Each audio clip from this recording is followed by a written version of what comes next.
But I'm glad that you said that, Sham, because Mace takes mad credit of saying that he made sure that you was nice. Because he always takes the credit.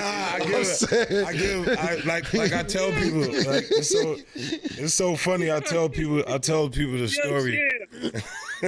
I tell people the story. What people don't understand is, I tell people the story. Like Mace is like the first person that took me to play basketball, and it's not because we're on the show. Like Mace is the first person to take me to basketball. Cam is the first person, like, when I came uptown, that was, like, super nice in basketball. You know, he had the flat top, like Big Daddy Kane. He was killing. You know, he was playing for Gauchos and stuff like that. But what people don't know, like, when I became, like, real good at dribbling and stuff like that, Mace used to come get me every morning just to play defense so he could be a defensive stopper. And it just helped me. It just helped me grow every day just playing basketball. So that's why when people would be like, oh, man, you just be giving Mace credit for no reason. I'm like, bro, he used to actually come get me in the morning and just guard me in the morning. And people never knew that. And it was like, and we used to hang out every day about that stuff. And that's how he got me robbed. You know what I'm saying?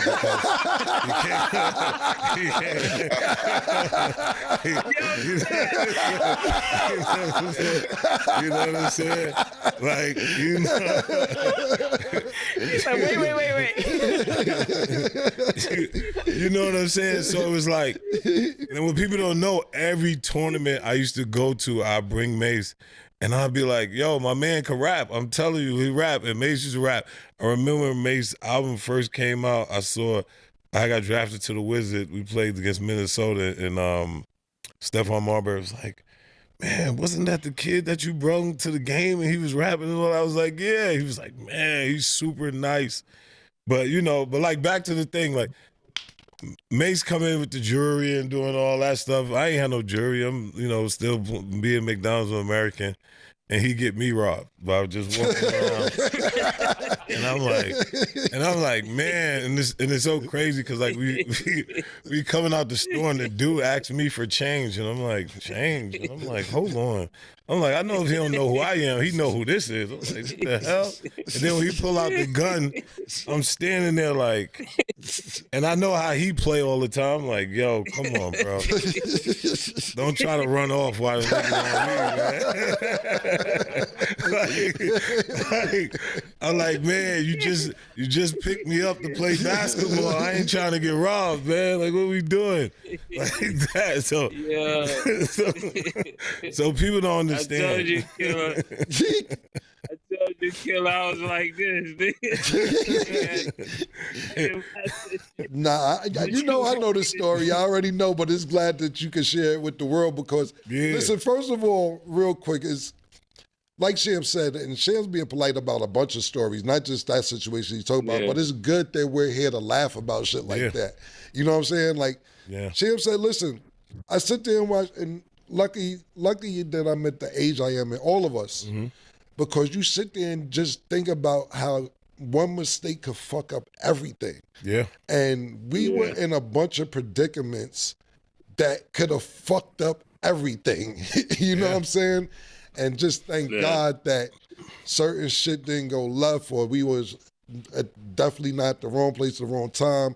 And I'm not saying we were doing stuff, it was just our environment.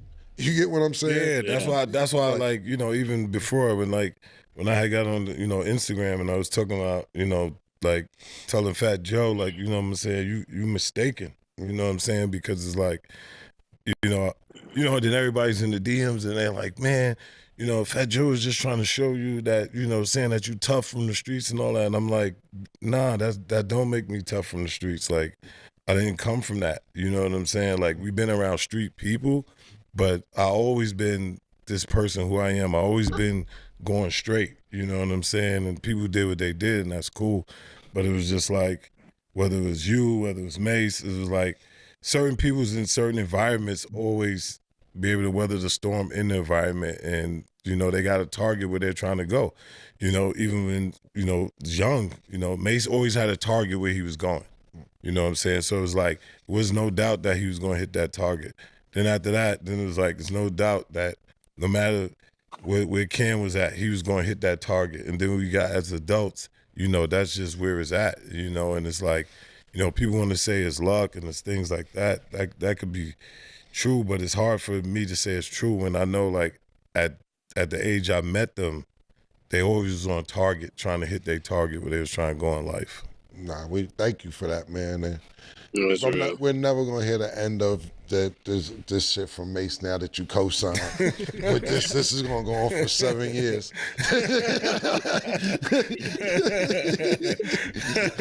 We're never gonna hear. I can't make this up, Stat. I can't make this up. No, that's fine. Let me ask you another. Murder, I'm sorry. Go ahead, Mace. I'm sorry. You got something to say? I'm sorry. Oh yeah, no. I remember one time me and Shan was gonna fight Killer. You wasn't there. He was telling me I wasn't gonna be a rapper. he wasn't gonna be a basketball player. You remember that shit? Yeah, I was telling him, like, who you think you is, Biggie Smalls? And he was like, you ain't gonna be no Isiah Thomas. What are you talking about? What are you talking about? Like, that's not happening. That's not happening. Like, in the middle of just nowhere. And then, like I said, like I tell people all the time, I said, then you grow up, and he's Mace, I'm Shammgod, you Cam, and we all take pride in that. Listen, to a testament to what you guys are talking about, I'm gonna be honest with you. It's at that, for me, in my brain, it was a race, and not a race basketball rapper wise, just being successful. Yeah. I remember being on 34th Street and seeing Steph Marbury with the big poster about Macy's on the wall, and I'm like, facts. Fuck this nigga.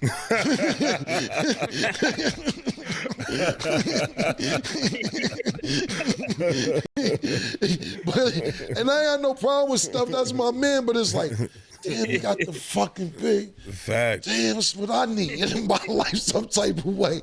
And that was my attitude. So when you tell me that y'all was going to fight, I understand it because everybody wanted to do whatever they could do to be the first or to get out of the situation that we was in. So 100% I totally understand how y'all two could have fought because, like you said, nigga, like whatever. And listen, the shit that you just said y'all said to each other, we're from a harsh environment. The shit that niggas say to each other, nigga be like, I just sold your mother a dime, nigga. Yeah. And really might have sold somebody's mother a dime.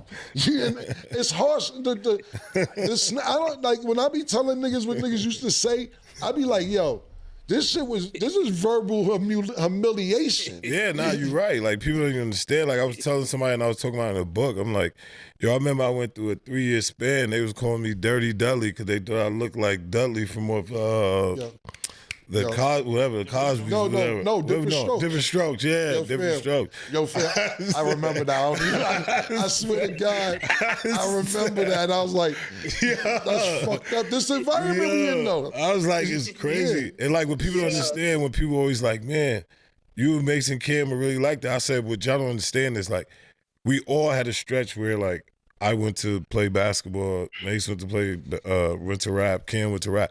I'm like, but it was a time period where I was going with Mason Cam to Manhattan Center. Like, people don't even know I was going to go to Manhattan Center. That's how I met Evander Ford and all that. I used to come up to the school with them all the time. It'd be Mace, Cam, Rich Parker, used to go up there. And this is before the whole Shammgod thing and before all that. Like, so when people be wondering about, like, when this thing transpired, it was things that transpired that people didn't see because I wasn't Shammgod at this time. I wasn't this. Like, when Mason picked me up in the morning, I was just somebody just, practicing dribbling and this and that and different things. So, like, when people wonder, like, how these things transpire, like, man, you and Cam talk so much now as adult. I'm like, yeah, because we at the same place, like, in life, like, just trying to make sense out of it and make things happen. So, but we had such a great relationship at a young age, even if we took 4 years off and he went to do his thing, I went to do my thing, we always just had that, and like me and Mace always had, working out in the morning, always him taking me to watch 55th and me just like falling in love with basketball. And we will always have that no matter when we speak, don't we speak, and we pick up the phone and it just go right back to where it was at that point. See, that's a good point that you just brought up too. And Pete, pass me the sneakers so we can show Sham's new sneakers as well. One right there. Yeah. Oh, thank you. But, Yo, Killer. Yo, okay. Yeah, before you go on, we gotta thank the critics of Harlem. Those are niggas that really made us. Yeah. It's bad. Untold. Yes. You know what I'm saying? Yeah. Niggas who was horrible to us, right?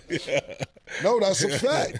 That's a fact. Because, listen, even the shit you told me I wasn't there when y'all was going to fight, but you're 100% right. These are Sham's new sneakers as well. Puma, make sure y'all go check them out as well.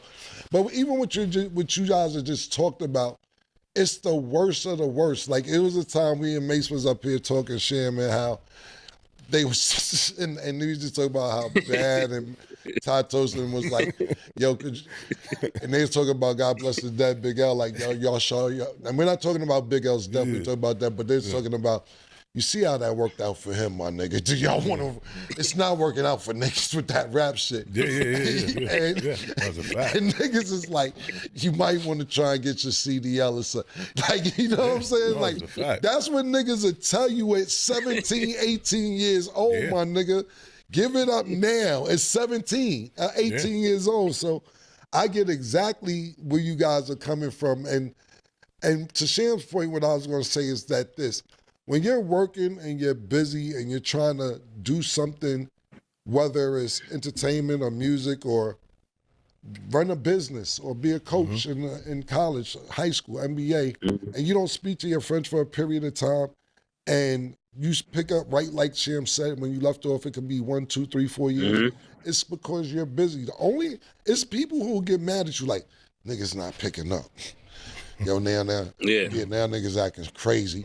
Like we ain't sleep on the He-Man sheets. Like, yo, my nigga, niggas be busy, and then for me, once you start all that, I'm curving anyway. Half the time I didn't want to pick up anyway. I give you twice, 3 times a year, but you're right. When people, if you're busy and you're on the same accord, even if one person's busier than the other, then you get that, and it's not really a big deal if you don't speak to your friend because you know what he's doing. I'll tell you one funny story before we go. Yeah, good, man. About time you share some shit with the public. You always got stories, but they can't be told.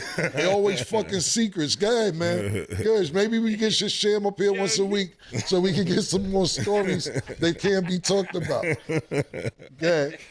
Yo, killer. And thanks, Sham. I'm looking at this right here, man. They got one of my quotes on the back of the book, man. Yeah, no Thank doubt. you. It's me, Mark Cuban.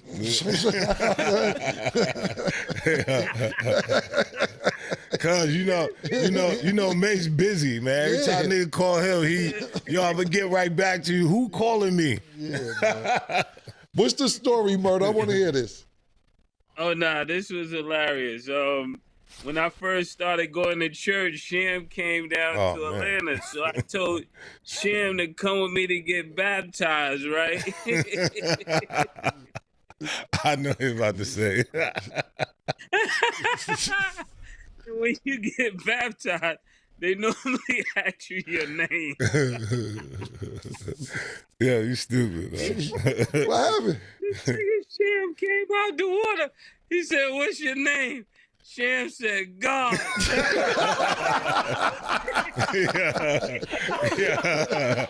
Yeah, you're stupid, yeah, you stupid, yeah. Yo, you stupid. Yo, you silly, man. What is wrong with you, man? What is wrong, bro? That's funny, man. That's funny, man. The old man was so scared. The old man was so scared, like his whole life flashed in front of him. You know? He thought nigga came back out through Sham, huh?